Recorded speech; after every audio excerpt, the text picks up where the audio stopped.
Hello, my YouTube brethren. This is Tony, and I am doing commentary for Season 5 of Mini Reviews. And instead of doing an episode by episode commentary, because this was a really long season, I decided I'm going to do a season commentary. And I'm hoping to make this not really short, but at least try to get as much as I can across. So, the season is interesting because a lot of stuff in my personal life kind of came and went as we were doing this run. I seemingly temporarily left college. Um, my parents divorced and my mother moved out. And this was over the course of January to February. January of 2016 to February 2017. So, all that stuff happening within that 1 year shows you how much a year can really change a person. But the important thing about this season, other than the implications it have for my personal life, was this was the first season since season one that we did more than seven to 15 episodes. We did 20 episodes this season, and then season one we did 19 if you count the last episode just in terms of segments. But this season we did 20 episodes, and that kind of came out of the blue. We were not expecting to do 20. We initially just expected to do, our usual 14. And if we were to have stick to that formula, Syndicated Memories, which is the 14th episode, would have been the last episode of the season. And then the next episode, which is the Crystal Pepsi episode, would have been the start of season 6. But instead, we decided not to do that. We decided, let's just do a full 20, and then, we'll figure out what to do for season 6. And, of course, season 6, we're still figuring out the episode count because we just made a few changes to the schedule. But, anywho, let's start off with the first 11 episodes of the season. And why 11? All the original 11 episodes of this season? Well, this was what we call a runner.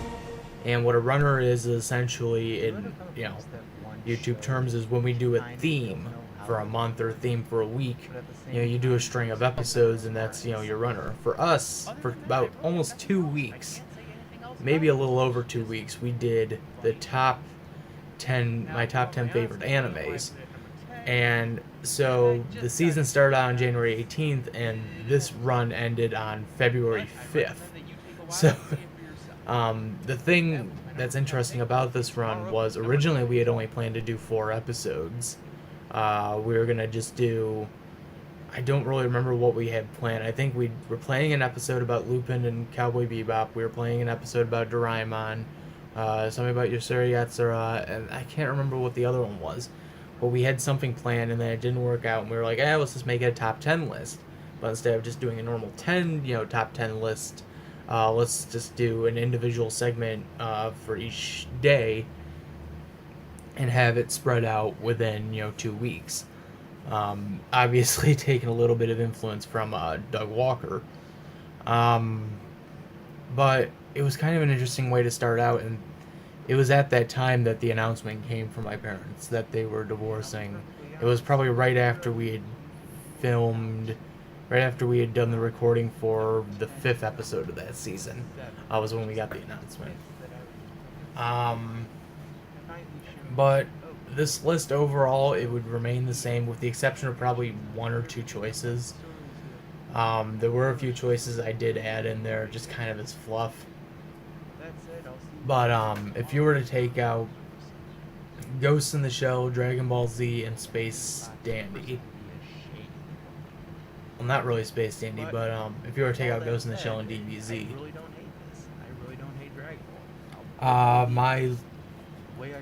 that would be my list in general, and I'd have to add more stuff in there actually, just to again pad it back out, but it would probably be more of the choices I've gotten introduced to now that I like more than the choices that I knew back then. the honorable mentions, we had to mention some stuff that I knew a lot of people wanted me to discuss. Stuff like Full Metal Alchemist, Death Note, and Yokai Watch. Yokai Watch, I enjoy. Full Metal Alchemist, I enjoy. Death Note, I enjoy, but Death Note and Full Metal Alchemist are not really. They're not really those kind of shows that I would actually watch. I mean, I watched Cowboy Bebop, but I watched it because that was something I remember from my childhood, and it's always nice to go back, and relive that moment when you first got introduced to that stuff. Cowboy Bebop was my introduction to anime, so it was kind of nice, having it at number one, because it wasn't number one for more sentimental reasons than anything else. Like a big change I would make with this list is Yasura Yatsura, which is at number 6. I would have probably moved that down to number 5 or number 4. Mainly because the more I kept watching it, and the more I researched it, and the more I learned about it, it kind of came across as, this does have a real purpose. It wasn't, made, to be this and this. This actually, in some ways, started the Magical Girl anime. Interestingly enough, I found out doing my research. And yeah, it is true, the creator of that anime and the creator of Inuyasha, she worked on both works. The creator's name is Rumiko Takahashi, and she is really creative. There was another show I didn't mention here, Raman Half, which is something I would have also thrown in the honorable mentions if I would have thought about it, but that's another one of her works, and it is really, really good. Along the same levels as her other 2 shows. And when I talked about that short, that crossover short, that is a really funny short, because mixing these 3 worlds together, you would have never suspected that these characters would actually interact with each other, at least in this way. Ataru is completely a womanizing asshole. And the fact that he would go out of his way to just fuck with Lum and mess with Kagome is just hilarious. But anyway, so that's my thoughts on the top 10 anime list. So the next episode after that, we took maybe a week so off, and then came back and did the YouTube Assholes video. And the story behind that video was, at the time, a lot of people were really loving my logo videos. And I could be honest, and I keep saying this, is that it's something I'm not really proud of. I mean, I enjoyed doing it to an extent, but it's something I don't really enjoy having to deal with being the number one factor that people come to. But at this point in time, maybe a month or 2 back, I kept getting constant comments about those videos asking when they were coming back. Because for many people who don't remember, this was a period when I was actually thinking about maybe taking a hiatus from doing that and just focusing on the web series and stuff. And again, what ended up happening was a lot of people came out of the woodworks and the comments section and completely tried to chastise me for wanting to take a break from those videos. And I actually just recently had a conversation with someone on the chats, and they were asking me if I was using some of their files. Nice person. Intros for You. That's the name of their channel. And I told them, I said that I have seen their files, I've used their files, but their videos are not going up till October and December. And the person asked, why October, December, why around that area? I said, because we made it a goal now to do them every 2 months. Similar to how we do mini reviews every 2 months. So that way we could try to interchange them back and forth, instead of having them all coexist within one. Because this was probably the last, I want to say the last time we did this, but I know I'm not going to be 100% honest, because we do have episodes going on as there are logo videos going out today too. So the other thing with this episode was Where's the Fair Use? And this was happening right around the same time. Channel Awesome, I Hate Everything, Your Movies Suck, they were all coming out, talking about the YouTube copyright policy and how it was bullshit. And I thought, like most other YouTubers, I'd throw my hat in the ring. And and the funny thing is, I ended up doing another one, like 2 more of these. I did like a follow-up and then another follow-up. The one follow-up I did, what ended up becoming the 400 video, which I guess is a perfect segue into the next episode, which was the Inside Out episode. So what happened is a friend of mine's channel, Ice Lucario 64, he lost his channel due to spam flagging from a bunch of his fans, or a bunch of fans from another YouTube channel. I don't remember exactly how the story went. It was years ago. Was Inside Out really about growing up? But what ended up happening Kind of the concept was he lost his channel because of that. Well, And I ended up doing a video talking about it because he asked me to do one, so I did one talking about it. And that became the 400th. And then what ended up happening was Inside Out, the Inside Out episode was supposed to be the 400th episode. Or the 400 video, I'm sorry, not episode, the 400 video. But because of that incident, this ended up, I think Inside Out became 406 or 407, I don't remember. And so I wrote in the thumbnail and in the description, I believe I wrote the original 400th video, because that's what it was planned to be, but it didn't end up becoming that. The funny thing about this video was this was actually based on a essay, not really an essay, a research paper I wrote when I was in college. I was still going to college at this time, and I was in the middle of writing a paper on Inside Out because I had to do an argumentative piece for English. And so my argument was over some kind of hidden lore amongst Inside Out, and I thought, hey, that might be a good episode, actually, now that I think about it. And, yeah, I made the episode on it, and it's kind of funny, no one really kind of caught on. Actually, I think I did mention something about it at the end. But, yeah. So the next episode was Syndicated Memories, and you could tell there was a huge jump between when these aired, because the Inside Out episode aired on March 18th, and then Syndicated Memories aired on June 20th. So there was like a whole 2-month break, and I think that's when we started implementing the whole every month, every 2 months, taking a break to work on the next video. But the interesting thing about Syndicated Memories was this idea just literally came out of nowhere. I think I was probably sitting there on my computer just messing around, and I was thinking about, oh shit, what's the next episode going to be? And I was thinking about television. Mainly shows, in syndication, because there were a lot of memories I had with shows in syndication. I remember my introduction to The Simpsons was in syndication. My introduction to South Park was in syndication, when most of the networks would run South Park late at night, or most networks would run The Simpsons, in the afternoon. But I thought it would be nice to kind of talk about my memories watching syndicated television. Especially, now, because nowadays, really when it comes to syndication, I think there's probably only 5 shows that are actually, syndicated and aired. In my opinion, there's, Big Bang Theory, Modern Family, The Office. Usually you got Castle. I'm trying to think of the other ones, and I can't think of them, but those are usually the main 4 I usually come across that are syndicated.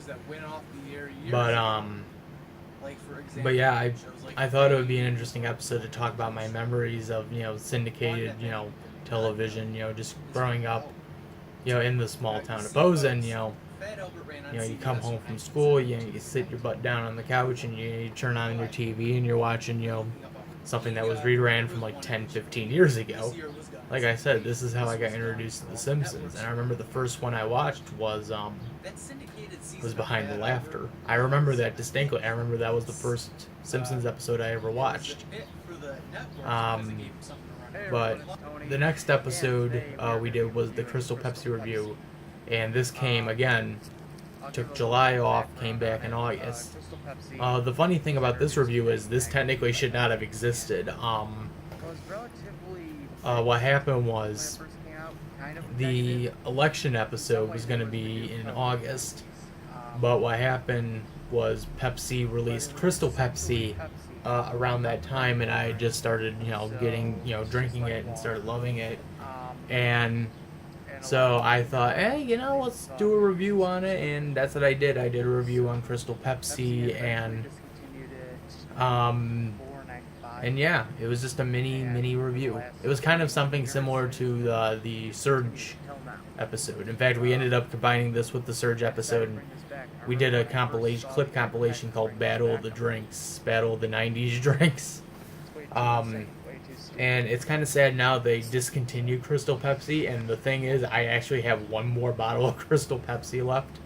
I kept saved, so that when the day came, I could try to resell it online, if I'm ever in a fix. But, the reason this episode was shot somewhere different was I had gotten into an argument with Megan, and this argument led to me having an argument with my mother. And usually when I get into an argument, when it's really heated, I'll just walk out and I'll go take a walk just to clear my head so I could think.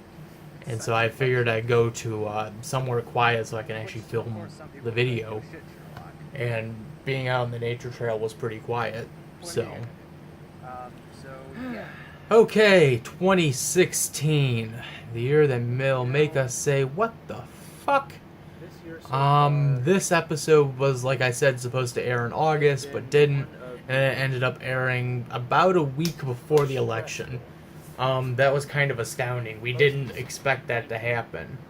But the funny story about this, and I probably already explained this in the Michigan Files review, was, like I probably stated, Donald Trump won the election, and I found out the next morning after I'd done the elected escape, and I didn't think nothing of it, and now I'm kind of scared because we are probably a week or two away from nuclear Armageddon. But I remember this was one of those ideas I just had, and this was also the first episode I shot when my dad moved into the house. So this episode literally had to be made at a perfect time. And that's kind of how I've been doing the videos now, is just at perfect times when no one's home, so I can get the peace and quiet to do this. And I know what you're saying. You're probably saying, Tony, why don't you move out? The truth is, I don't think I'm personally ready. I don't think I have the matureness to want to move out yet, personally. But that's a different story. This episode just kind of came out of the reality that the Olympics didn't work out the way they were planning to. Ghostbusters came, and a lot of people gave it flack, and the election was really heating up. So, and I also figured this would be a nice segue into what was proposed, the Escape to Canada miniseries, which didn't end up happening, sadly. But it led to the elected escape. And we did purposely try to set up the ending to set up the Canada videos, and it did not work that way. So, that's the 2016 video in a nutshell. The Simpsons episode, the Simpsons Songs in the Key of Springfield episode, was another one of those last minute ideas. I think the original idea we had was we were going to do a review of the NES Classic, but of course, as many of you knew, the NES Classic was scalped, and there was a short supply, and now it's discontinued, and now everyone's looking forward to the SNES Classic coming out in September. So, but this was basically made to fill in that gap. This one, the Gravity Falls episode, and basically the other two too, because every time we kept waiting for the NES Classic to come, it wouldn't come. And the NES Classic in general actually led to me having an argument with my boss and my best friend and led to almost me getting fired because of that. Luckily, he was nice enough to understand that I was just under a lot of stress, and you know, the whole NES Classic thing was not helping, especially at that point in time when I just bought one off a scalper and now was, dealing with the fact that he knew that there was more and didn't bother saying anything beforehand. But yeah, the Simpsons video, the Gravity Falls video, the Miramax video, and the Peanuts video all could be filled into that category of these were episodes made to fill up the time, just to wait until the episode. So that essentially is season 5 in a nutshell.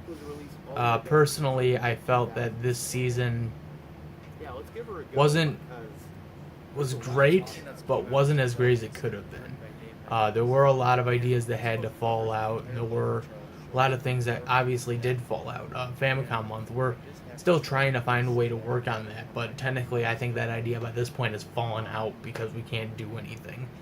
The Famicom actually that we bought when we started the season actually broke. The plug doesn't work anymore, and I can't find a replacement plug, and I'd have to get a replacement console now. So, yeah, that happened. So now we have a bunch of Famicom games and no Famicom console to play with. So if any of you would like to send a Famicom,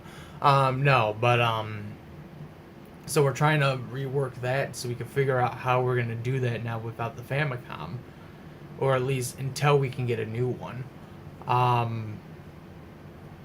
But yeah, essentially the season, it was good. It just, again, there were a lot of ideas that fell through that I really wish we could have taken care of. Really wish we could have done. But yeah, that's pretty much everything. This is Tony. I'm signing out. I'll see you for the season 6 commentary. Oh yeah, wait for that in 2018. Okay, guys, have a good day.